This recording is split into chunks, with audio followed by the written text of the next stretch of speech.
मैं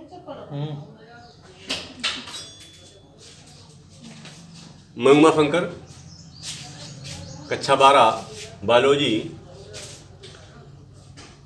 हिंदी मीडियम। आज हम आपको रिप्रोडक्शन इन ऑर्गेनिज्म के अंतर्गत माइक्रो प्रोपेगेशन बताएंगे। लास्ट वीडियो में आपने वेजिटेटिव प्रोपेगेशन पढ़ा था। आज है माइक्रो प्रोपेगेशन या सूक्ष्म प्रवर्धन। सूक्ष्म प्रवर्धन इसलिए कहा जाता है क्योंकि यह पौधे के सूक्ष्म भाग से किया जाता है। इसमें पौधे की वृद्धि जो करते हैं वो इसके सूक्ष्म भाग से करते हैं। वो भी पार्ट ऑफ प्लांट ही होता है, पौधे के पार्ट से करते हैं। इसमें पौधे के प्लांट का कोई पार्ट ले लेते हैं, कोई टिश्यू ले लेते हैं, या तो उस टिश्यू को किसी कल्चर मीडियम में उगाया जाता है जो न्यूट्रिएंट्स होता है। फिर उसके बाद उसको उगा करके हार्मोनल न्यूट्रिएंट्स में डाला जाता है और फिर उसके बाद वो प्लांट जो है वो फील्ड में लगा दिया जाता है। तो ये माइक्रो प्रोपेगेशन या सूक्ष्म प्रवर्धन है क्या?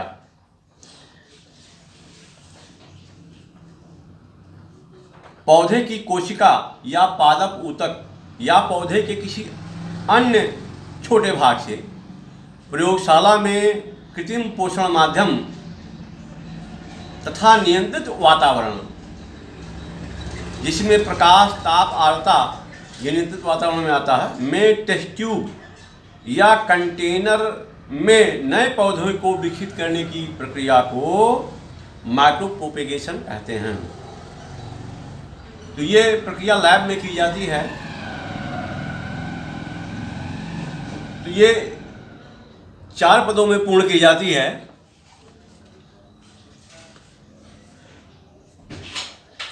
ये फर्स्ट स्टेप है, सेकंड स्टेप है, थर्ड स्टेप है, फोर्थ स्टेप है। यहाँ 4 पद है। आप इसे 3 पद में भी कर सकते हैं, 2 पद में भी किया जा सकता है, लेकिन कैसे किया जाएगा हम आपको बाद में बताएंगे। पहले ये इसमें किया क्या जाता है, ये फर्स्ट स्टेप यानी प्रथम चरण में इसमें क्या करते हैं, पौधे का कोई टिश्यू लेते हैं। टिश्यू लेकर के एक कल्चर मीडियम में डाला जाता है। कल्चर मीडियम जो है वो न्यूट्रिएंट्स होते हैं, यानी इस पार्ट में जो है वो पोषक पदार्थ रखे गए हैं इसमें। तो ये पोषक पदार्थ का पात्र है, इसमें न्यूट्रिएंट्स रखे गए हैं जो पौधे को आवश्यक होते हैं सर्वाइव करने के लिए। फिर इसमें इसका ये टिश्यू जो है वो ग्रोथ करता है। ग्रोथ करके जब ग्रोथ कर लेता है तब हम इसको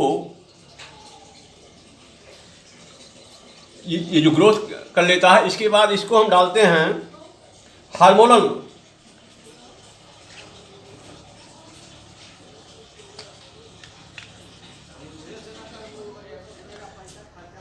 यहाँ ये गड़बड़ है, ये है हार्मोनल न्यूट्रिएंट।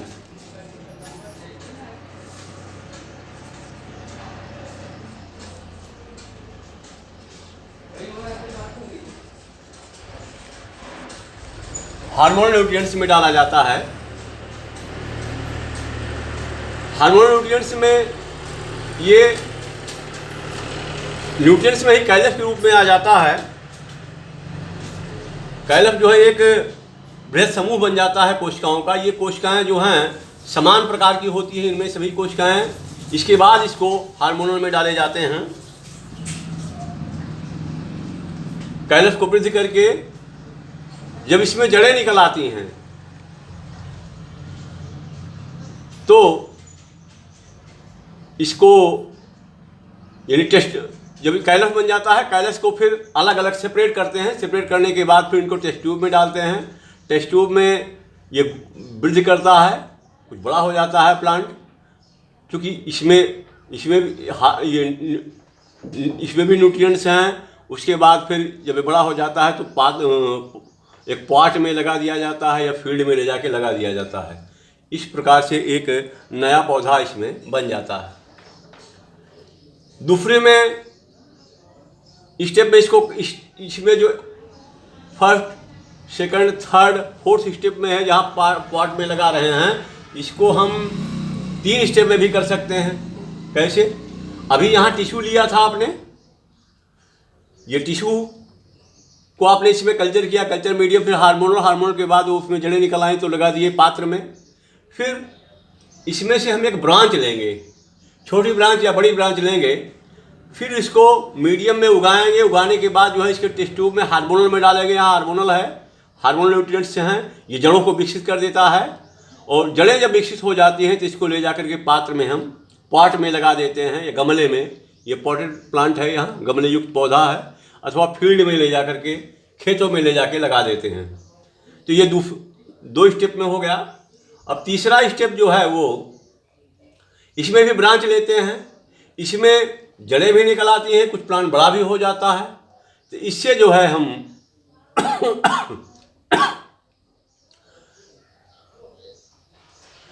इस प्रकार बने पौधे को सीधे पॉटेड प्लांट में पॉट में लगा देते हैं, गमले में लगा देते हैं या फील्ड में लगा देते हैं। तो यहाँ ये पहला स्टेप, ये दूसरा स्टेप हो गया।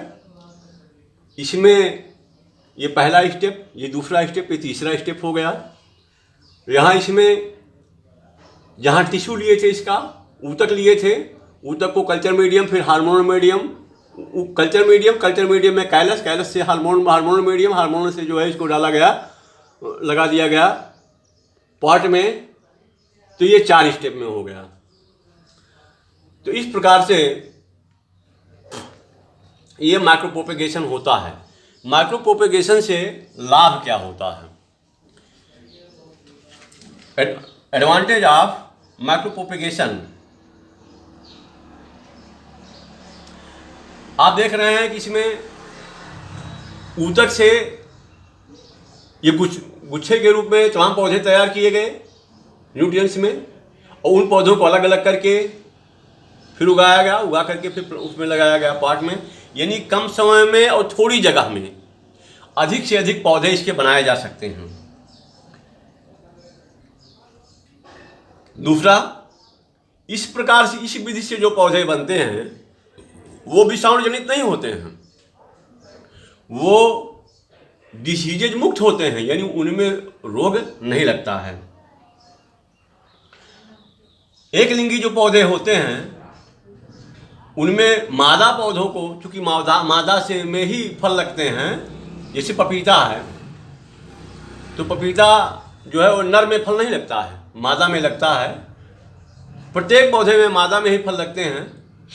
तो इस प्रकार से जो मादा पौधे होते हैं उनके अधिक पौधे बनाए जा सकते हैं। जो यूनिसेक्सुअल प्लांट होते हैं उनके एक पौधे बनाए जा सकते हैं। एक खास बात और होती है, इनका जो जीनोटाइप है, यानी जीन एक समान होता है सभी पौधों का, तो इसमें नई जात विकसित नहीं हो सकती है। एक प्रकार से आप कह सकते हैं कि ये क्लोन ही होते हैं। एक प्रकार से ये क्लोन तैयार किया जाता है।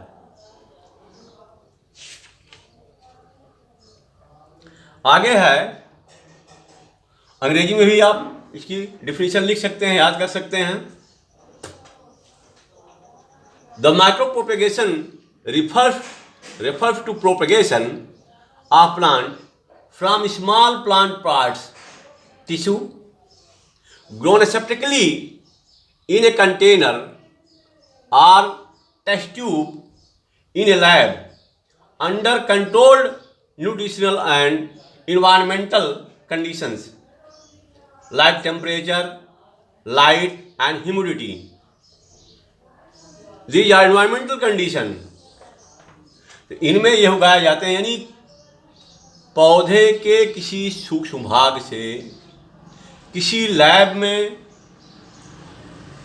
उचित पोषक पदार्थ की उपस्थिति में और कंट्रोल्ड वातावरण में नए पौधे बनाने की प्रक्रिया को माइक्रोप्रोपेगेशन कहते हैं।